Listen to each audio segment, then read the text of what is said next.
Hello అండి. నేను మీ Deepu. Welcome back to Deepu Vantillu. ఈరోజు మన రెసిపీ వచ్చేసి మటన్ కర్రీ అండి. బీరకాయతో మటన్ కర్రీ చాలా బాగుంటుంది. ప్రతి ఒక్కరూ ట్రై చేయండి. ట్రై చేసి ఎలా వచ్చిందో చెప్పండి. ప్రతి ఒక్కరూ మన ఛానల్ని సబ్స్క్రైబ్ చేసుకోండి. ప్రాసెస్ చూసేద్దాం రండి. ముందుగా ఆనియన్స్ని చాలా చిన్న చిన్న ముక్కల్లాగా కట్ చేసుకోండి. తర్వాత చిల్లీస్ కూడా కట్ చేసుకోండి. తర్వాత లేత బీరకాయలు ఉంటాయి కదా, ఆ బీరకాయని కూడా చాలా చిన్న చిన్న ముక్కలు కట్ చేసుకోండి. నెక్స్ట్ స్టవ్ మీద ప్యాన్ పెట్టేసుకొని అందులో కొంచెం ఎక్కువ ఆయిలే యాడ్ చేసుకోండి. నాన్ వెజ్ కదా, కొంచెం ఎక్కువ ఆయిలే పడుతుంది. అందులోని కరివేపాకు, పచ్చిమిర్చి యాడ్ చేసేసుకోండి. అవి కొంచెం చిటపట్లు ఆడతాయి కదా, చిటపట్లు ఆడించినంత వరకు కొంచెం ఫ్రై చేసుకోండి. అయిపోయిన తర్వాత అవి కొంచెం ఫ్రై అయిన తర్వాత అందులో ఆనియన్స్ యాడ్ చేసేసుకొని అవి ఇంకొంచెం ఫ్రై అయినంత వరకు ఉంచాలండి ఆనియన్స్ని. నెక్స్ట్ మిడిల్లోని కొంచెం ఆనియన్స్ కొంచెం ఫ్రై అయినప్పుడే కొంచెం పసుపు, సాల్ట్ యాడ్ చేసుకోండి. సాల్ట్ యాడ్ చేసుకోవడం వల్ల ఆనియన్స్ అనేవి చాలా బాగా ఫ్రై అవుతాయండి. అండ్ త్వరగా కూడా ఫ్రై అయిపోతాయి అన్నమాట ఆనియన్స్. సో అవి కొంచెం బ్రౌనిష్ కలర్ వస్తాయి కదా, అంతవరకు ఫ్రై చేసుకోవాలి ఆనియన్స్ని. నెక్స్ట్ మనం మటన్ యాడ్ చేసేసుకోవాలి.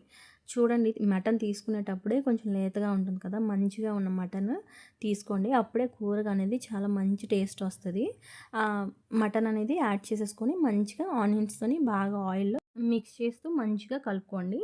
తర్వాత కొంచెం ఫ్రై అవ్వనివ్వాలి. కొంచెం ఫ్రై అయిన తర్వాత అప్పుడు మనం బీరకాయ వేసుకోవాలి. ముందుగా బీరకాయ వేసేసుకోకూడదు, ఎందుకంటే బీరకాయ చాలా త్వరగా కుక్ అయిపోతుంది కదా. సో మనం ముందే బీరకాయ యాడ్ చేసుకుంటే బీరకాయ ఓవర్ కుక్ అయిపోతుంది, మటన్ ఉడకదనమాట.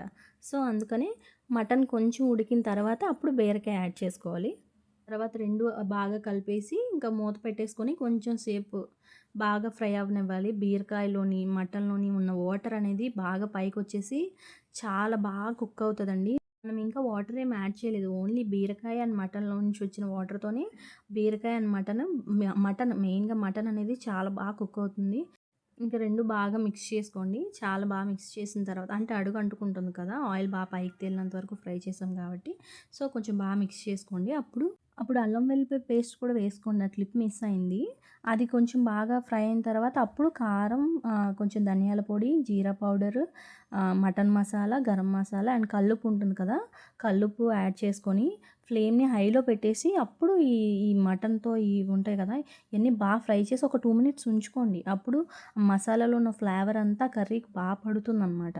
అప్పుడు వాటర్ యాడ్ చేసుకోండి. అంటే మీరు ఎంతైతే మటన్ తీసుకుంటారో దానికి సరిపడినంత వాటర్ యాడ్ చేసేసుకొని ఇంకా మీడియం ఫ్లేమ్లో పెట్టేసుకొని 5 నుంచి 10 నిమిషాలు అలా కుక్ అవ్వనివ్వండి. అప్పుడు మటన్లో ఉన్న వాటర్ అంతా వచ్చేసి బాగా కుక్ అయిపోతుంది, ఆయిల్ అనేది పైకి తేలిపోతుంది అనమాట.